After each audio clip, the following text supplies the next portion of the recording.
We're all worried about social media and children, my kids aren't allowed on, but I'm worried about other people's kids too. That's the future. And this is another interesting thing. You suggest that this could be the antidote to your child falling prey to the depression that comes from online social media. So in other words, the happier your child goes in to the internet, the happier he or she will come out of the internet, even if what they've seen on the internet is the bodies that look perfect and the absolutely amazing filtered faces, etc. Indeed. I'm amazed that you've been able to withstand your children's pressures to get online, because my children are 14 and right. Yeah, I'll have to take some tips from you offline. I have found it. I often joke, but frankly, it's not really much of a joke. I joke that it's easier to get a crystal meth addict to stop, being a crystal meth addict than it is to pry the cell phone away from my children, or cell phone or iPad or whatever electronic device they're on. What has been your rule? You simply say, we're never going to do it. You never allow them on? I haven't said never, because of course, as they get older, they're going to have it going off to college, I'm sure, but not while they're in my house. I just say you can't. You can have a phone. Like our 14-year-old, he's about to turn 14. He has a phone, and we just got my daughter one, and but they know that they're not allowed to have any social media on there, so they use it for texting.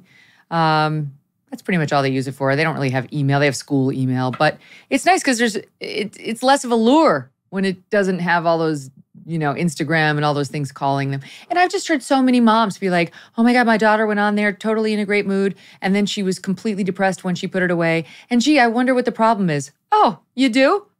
Let me help you out.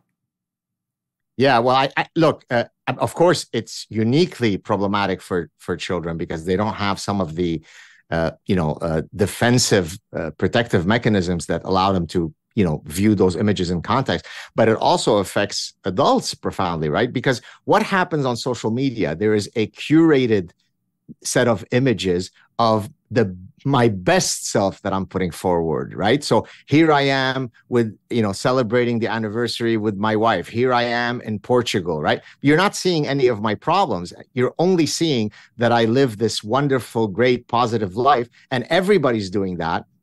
And so our brains end up overestimating how happy other people are in relation to us. And so we walk away feeling really shitty about ourselves because everybody else seems to have a nicer car than me, a better marriage than me, is going to more exotic places than me. So imagine if it affects adults in the way that it does. Children almost have no chance. By the way, true. Can I just add one?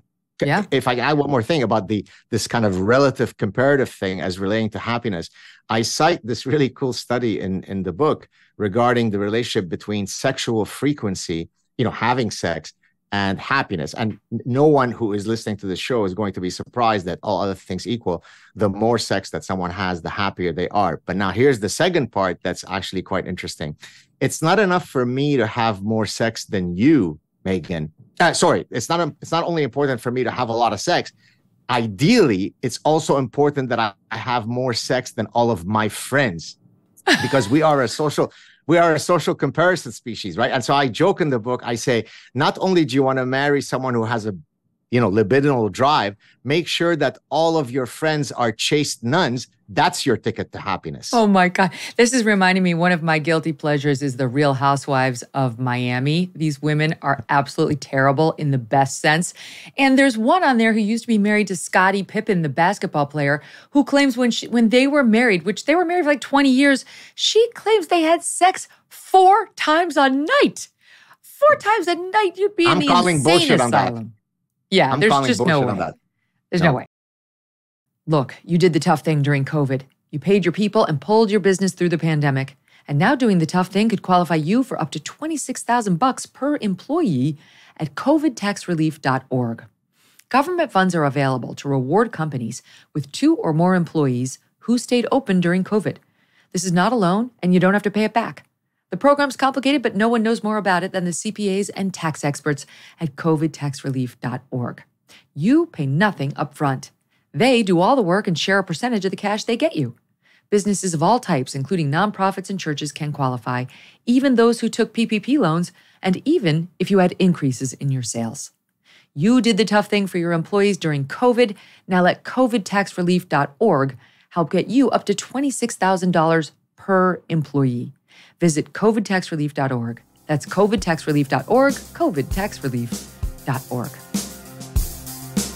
Hey, thanks so much for watching. If you like what you just saw, hit the subscribe button for more clips and full episodes.